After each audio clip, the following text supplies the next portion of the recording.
তুই আর আমি গাড়ি চালাচ্ছি, তুই গাড়ি চালাচ্ছি, তোকে ভিডিও করে দিচ্ছি, দেখাবো সবাইকে।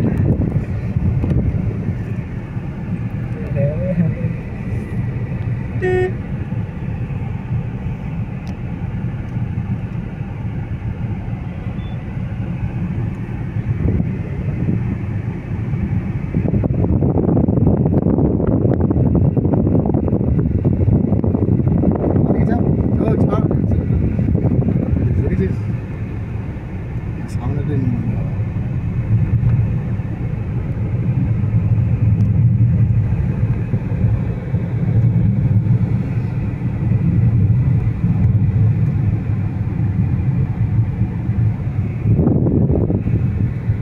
এই যে আমাদের মিথুনদা গাড়ি চালাচ্ছে, ঠিক আছে, হেভি ড্রাইভ করছে।